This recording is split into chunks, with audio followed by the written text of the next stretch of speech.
give an inaccurate statement just by the person that's using its intuition saying, if I tell the truth, it'll be bad. So the higher levels pick up on that and throw out a different scenario that isn't the truth. It's in a sense the feedback loop gets dirtied somewhere along the line by exposure. And that's why those pieces of technology should have never been used by humanity in its current level of understanding. Because for all intents and purposes, the technology doesn't work right when we use it. Right. I totally get that.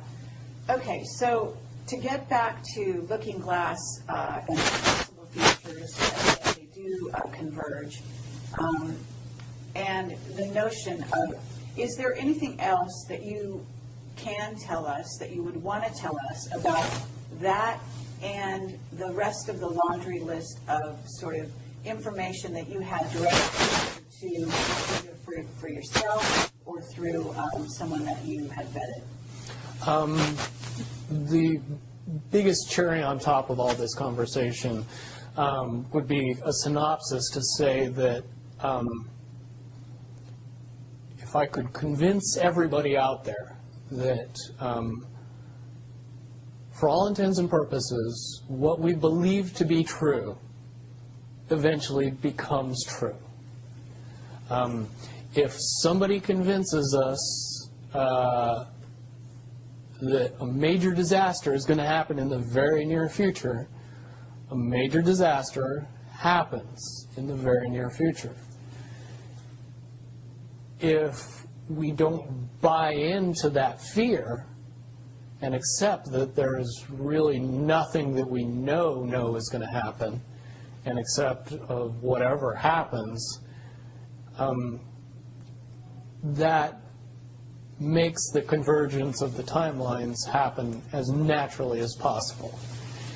Any attempts to try to go away from this one inevitable conclusion, I again see as a new beginning, an end of this reality, the beginning of something that we can't even possibly understand based on the level of our beliefs currently.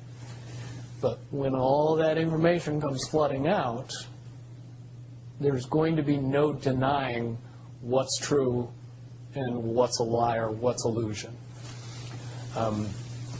We won't have the choice to believe that 9/11 happened because of a bunch of terrorists, because we'll know exactly what's happened.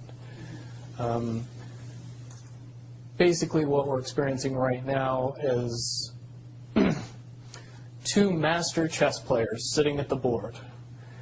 And one of them looks down at the board and sees that he's in checkmate in 7 moves. And he looks across at his opponent, and he knows that his opponent sees it too. So there's no getting out of it. So at this point, the loser can only prolong the game. The game, both players know the game is over.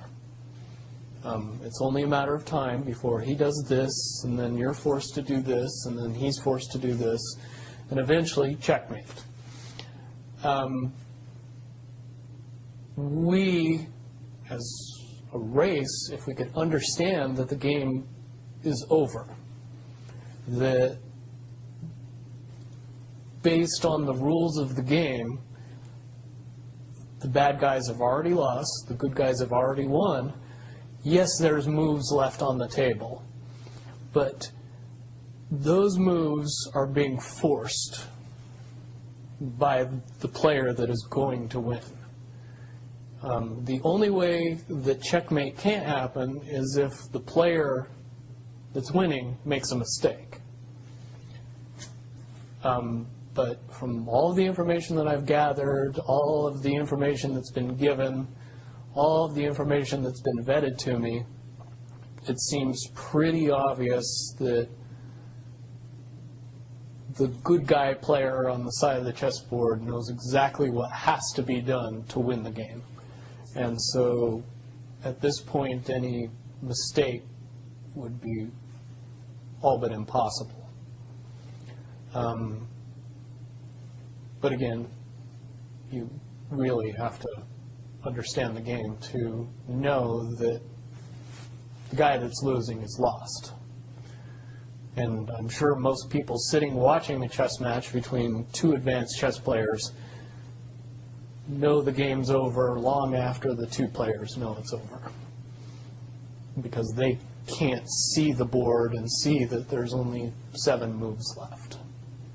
Okay, but when we come to this convergence, and again, you've seen, or the looking glass has seen, up to that point. Now, let me say why I believe that it comes down to one inevitability, is because I was entrusted in getting it down to 2 possibilities. And I've heard both of those possibilities talked about in massive proportions, the good and the bad. Okay, do you want to talk, so can you, in one sentence, say what the good was and the bad was, or are you able to do that? To most easily put it to people, I suppose. one scenario is what most people would understand to be ascension, or an evolution of consciousness that brings us out of the cocoon and turns us into a butterfly. Timeline 2 is some kind of major global catastrophe that drives most of us underground and leaves a few of us on top to fend for ourselves. Very well put. Okay, so I would imagine, and you can... But I would also like to point it out that they call Timeline 2 Timeline 2. It seemed very odd to me that even back then it was identified as not 1. And that Okay. one is the... One didn't get talked about. Okay, but 1 is the one that involves what in essence would be ascension, or moving into, from the cocoon to the butterfly. Okay, but I believe, based on what you're telling me, that they would have used a lot of people like you that had a proclivity for being able to see the future, to be what is a sort of an advanced psychic remote viewer, whatever you want to call that, and looking glass, to posit these potential futures, to go up to that point and to view it, and that you're just one of many. Wouldn't you agree? I would agree. And back in 1991, when I began my little adventure in the military, I would say that it was pretty obvious that there wasn't very many of us. However, you go 20 years into the future, and you find out that it's coming to the point where there's a lot of people that have that ability, that are inherently realizing that ability, and are able, through some unknown extraordinary means, to develop that ability inside themselves without any outside help or assistance. And it's quite obvious that as far as advanced intellectual abilities, as far as simple intelligence levels, and cognitive skills of the human race has increased exponentially in the past 20 years. And people that were 10 years old in 1991 are now 30 years old and fully awake and conscious of this burning inside that says, I am a lot more than what I see in the mirror. Absolutely. Okay. I do have a question in regard to what the military-industrial complex has been working on. Because with the knowledge that you say they have, assuming that they have this level of knowledge that you're talking about, right? In other words, of the timelines converging and the fact that there was going to be something. And I don't know if you saw the movie or the TV show Fast Forward. I mean, but there's been so many possible, scenarios in that regard. But one of the things that goes on is they are very busy building underground bases, supposedly underground cities. And so they seem to be hedging their bets for the negative timeline and putting their emphasis there. And would you say that that is because why would somebody want something negative to come true? Well, of course, the Illuminati have a program that they're working on in that regard. But basically, the sort of well-meaning military that just goes after contingencies, and is just working towards a future that they want to prevent or deal with when it comes. Can you explain why they have been hedging their bets to such a degree on the negative? It's very simple. They're insane. And beyond insane, they have literally deluded themselves into believing that they can somehow manage to get away with what they're trying to get away with.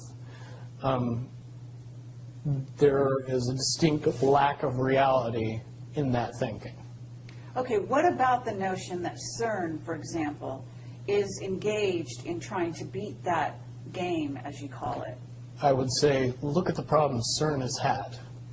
The crazy little things that have kept that project from moving forward.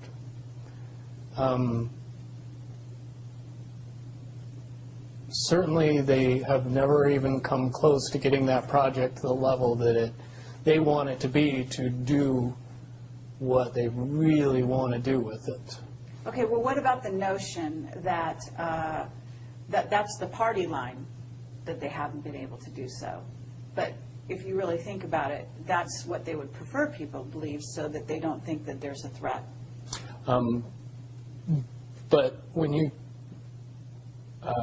listen to the interviews of the scientists that are working on the project, even they say that it seems like somebody or something from the future won't let them get that project done. And the craziest little things have caused massive damage to that project. And when you get the foremost thinker in string theory saying, yeah, I don't think we're going to do it because I don't think fate wants us to do it, that says something about a scientist. Okay, so, well, thank you very much. I think that at this point we're going to have to close this down unless there's any other things that you think that we haven't covered or that we could possibly touch on that you want out there. No, I don't think we'd get any further tonight. Certainly, from what I know, the questions will come out, and be more than happy to do a live feed after that and answer any questions that anybody comes up with from this interview. Wonderful. All right. Well, thank you very much, Bill Wood, for your service to humanity. Well, hopefully I can get everybody else working towards that goal as well. Absolutely. Well, apparently, regardless of which way they work, the convergence will happen. Yeah. There's a certain element of pain that we can reduce by just not accepting that we don't have choices in the matter. And sitting back and waiting for the aliens to fix everything isn't going to help. Absolutely. If we are inevitably coming to a rising consciousness, we should start trying to elevate our consciousness as fast as humanly possible and make that transition a lot easier when it comes.